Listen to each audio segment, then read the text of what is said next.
What's up, peeps, fellow geeks? The average end user here, and today I'm going to be breaking down the 1070 PC. It was a PC I got for free.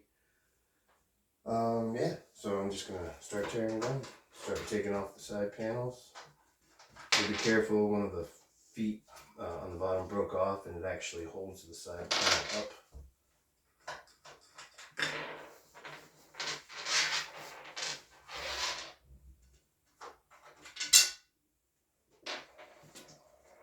I believe this is a CyberPower PC.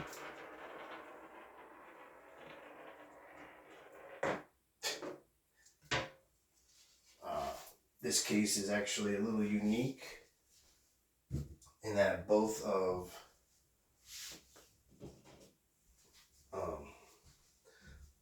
the front and the back panel are tempered glass.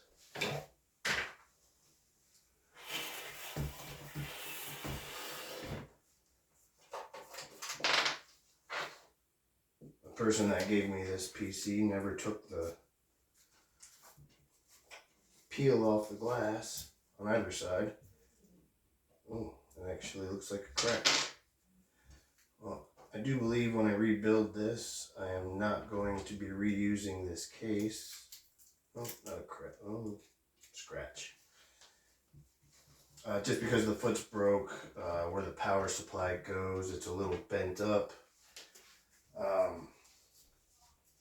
So yeah, I'm probably going to do something a little different. Maybe I'll transplant it into the 1660 Super case. I'm not sure.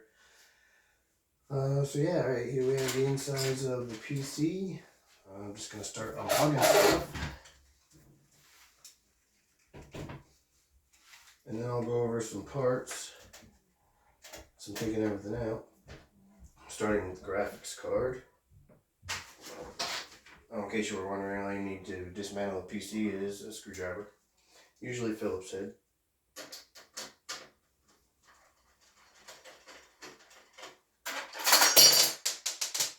Man, oh man. No captive screws on this case.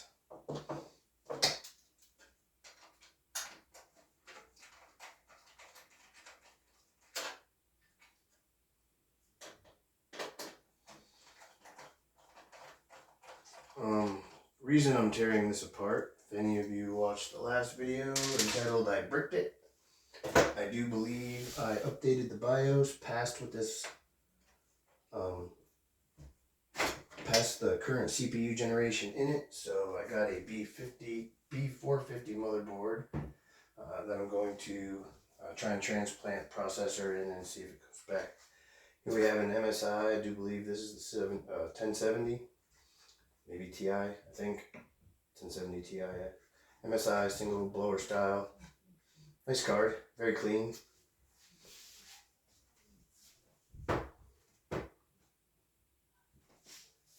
Next, okay, let's unplug some more wires. Looks like that was a front panel I/O. 24 pin power. Pop these tabs, get the memory out. Try not to keep my big head in the way. Holy moly! Oh, I didn't expect that to happen. Looks like we have two 8 gig sticks.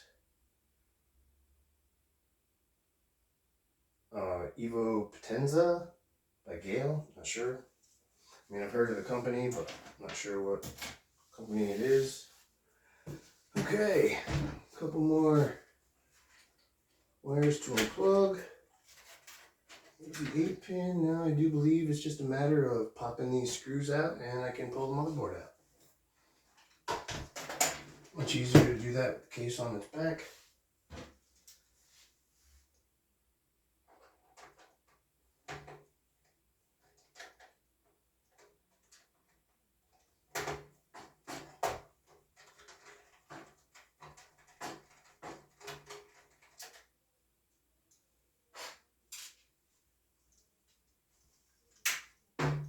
Alright, just about there. I do believe there's only 6 screws holding it in. Maybe 7, not sure. Find out here in a minute.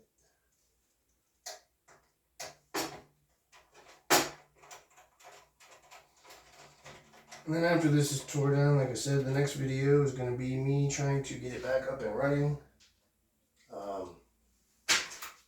This is the motherboard that I got to replace it. Hopefully the CPU that's currently installed will work. It's ASRock. I like ASRock. Been using them for years. Just recently switched to an MSI board in my main rig. Couple more screws to go. We should be good to go. Pop the cooler off. We can take a look at the processor. I do believe it's a Ryzen 7 2700X, 8-core, 16-thread processor. It's a little older, but still a really good processor, especially for gaming, paired with the right graphics card, and that 1070 is the right graphics card, so hopefully everything works. I'm going to set up a test bench and test individual parts from this one just to make sure everything's working correctly. Since I did have some weird issues with this PC when I first got it. Is that everybody? Okay, here we go. Motherboard is out. Let's see, what do we have in here? Gigabyte GA-AX37M DS3H. Pretty basic motherboard. This is a smaller form factor MATX. ATX is a couple of slots wider, or longer I mean, just a hair wider. Okay, so let's get this power supply out of here. And that'll be the last thing I'm going to take out of the case. I don't think the fans are controllable. They are just a straight up red color. So I'm just going to leave them in the case. Who knows, maybe I'll transform this case into a test bed, an open air test bed. I do have a Dremel.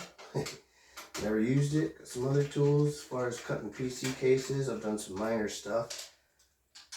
Put an acrylic side panel in a really old NZXT Phantom case. I personally thought it came out pretty cool.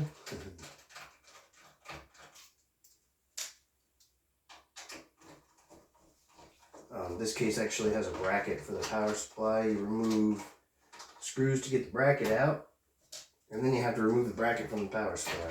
We'll figure, right?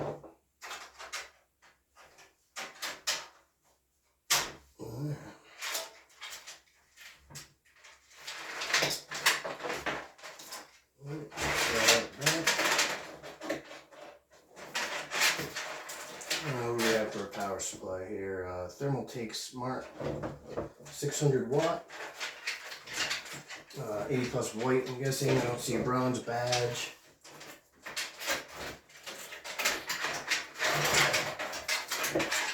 Alright.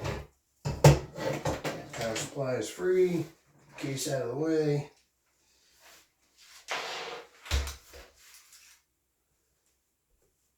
And let's pop this heatsink off and check the processor out.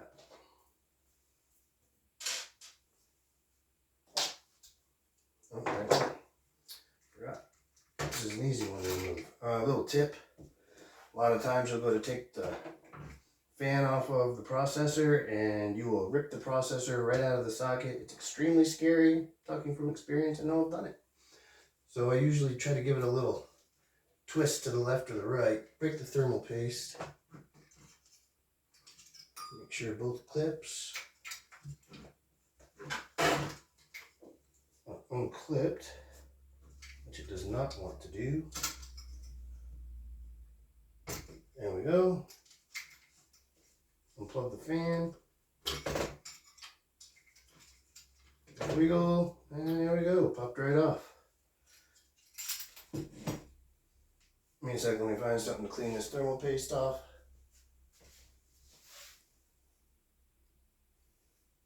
Here we go. Got some rubbing alcohol. And someone told me this trick a long time ago. Actually use a coffee filter because it doesn't leave any residue like a paper towel would.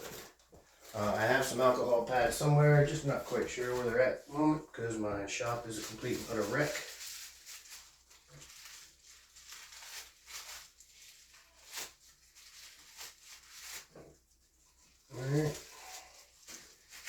majority of the paste off.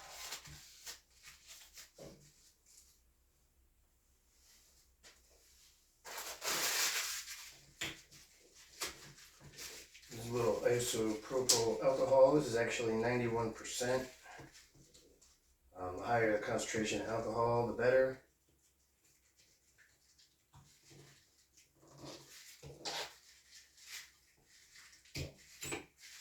Almost lost my shaft in there. That would not have been cool.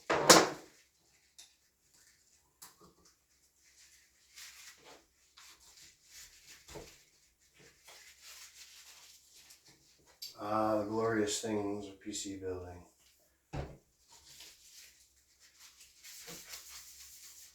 Processor, a little scrub.